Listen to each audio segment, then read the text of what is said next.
हर कोई डरा हुआ था, कुछ लड़ रहे थे, कुछ छुप रहे थे और कुछ लोग तो सुसाइड भी कर रहे थे। मिकासा को भी एरन की ही चिंता हो रही थी, लेकिन जब वो आर्मिन के पास जाती है तो उसे पता चलता है कि एरन मर चुका है। मिकासा आर्मिन से कहती है सब ठीक हो जाएगा और बचे हुए लोगों को मोटिवेट करती है टाइटन से लड़ने के लिए और खुद भी टाइटन्स को मारती है, लेकिन उसके ओडियम गियर की गैस खत्म हो जाती है और वो जमीन पर गिर जाती है। मिकासा टाइटन से घिर जाती है और वो अपनी सारी उम्मीद खो चुकी होती है, लेकिन मिकासा अपनी टूटी ब्लेड से भी लड़ने के लिए खड़ी हो जाती है। जैसे ही वो टाइटन मिकासा को खाने वाला था, एक दूसरा टाइटन कहीं से आता है और उस टाइटन को मार देता है। ऐसा पहली बार हुआ था कि एक टाइटन दूसरे टाइटन को मार रहा था। आर्मिन मिकासा को रेस्क्यू कर लेता है और नया टाइटन दूसरे टाइटन्स को मारना जारी रखता है। आर्मिन बाकी के ग्रुप के साथ प्लान बनाता है कि उन्हें इस नए टाइटन का यूज करना चाहिए बाकी के टाइटन्स को भगाने के लिए, लेकिन नया टाइटन अपनी लिमिट पर पहुंच जाता है और दूसरे टाइटन्स उसे खाने लगते हैं और नया टाइटन गिर जाता है। सफेद धुएं के बीच हम देखते हैं एरन को, जो जिंदा था और नए टाइटन की गर्दन में था, जिसका मतलब ये था कि ये नया टाइटन कोई और नहीं बल्कि खुद एरन है और उसके हाथ पैर भी जो कट चुके थे वो हील हो जाते हैं। अब ये देख वॉल रोज के अंदर सोल्जर्स एरन, मिकासा और आर्मिन को घेर लेते हैं। सोल्जर्स उसे मॉन्स्टर समझ रहे थे और एरन को मारना चाहते थे। एरन को एक सपना आता है कि उसके फादर ने उसे एक इंजेक्शन लगाया था और उससे समझ आता है कि उसे उस चाबी को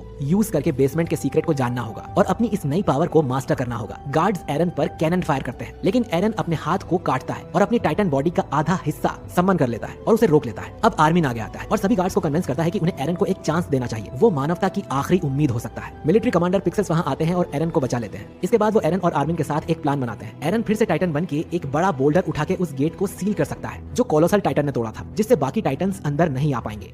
पिक्सास अपने बाकी के सोल्जर्स को ये प्लान बताता है और सभी डरे हुए होकर भी एग्री करते हैं और एक ग्रुप एरन के साथ भेजा जाता है और बाकी सोल्जर्स टाइटन्स को दूसरी तरफ उलझाए हुए थे। एरन फिर से टाइटन में ट्रांसफॉर्म होता है, लेकिन वो अपनी टाइटन बॉडी को कंट्रोल नहीं कर पाता और मिकासा पर ही अटैक कर देता है और बेहोश हो जाता है। आर्मिन एरन के पास आता है और उसे अपना सपना याद दिलाता है, जिससे एरन जाग जाता है और अपनी टाइटन बॉडी को पूरी तरह कंट्रोल कर लेता है। फिर वो बड़ा सा पत्थर उठाता है और इसके साथ ही वो होल की तरफ चल पड़ता है। बाकी सोल्जर्स को एहसास होता है कि उन्हें एरन को बाकी टाइटन से प्रोटेक्ट करना होगा और उसका रास्ता साफ करना होगा, भले ही ऐसा करने पर उनकी जान ही क्यों न चली जाए। एरन आगे बढ़ता है और उस गेट को सील करने में कामयाब होता है। ये मानवता की टाइटन्स के खिलाफ पहली जीत थी और अंदर के टाइटन्स को स्काउट्स लीजन और कैप्टन लिवाई मार देते हैं, लेकिन 2 टाइटन्स को जिंदा पकड़ा जाता है उन पर रिसर्च करने के लिए। इसके बाद वो मरे हुए लोगों को इकट्ठा करते हैं। अनगिनत लाशों में मार्को भी था, जिसका ओडियम गियर किसी कारण से गायब था।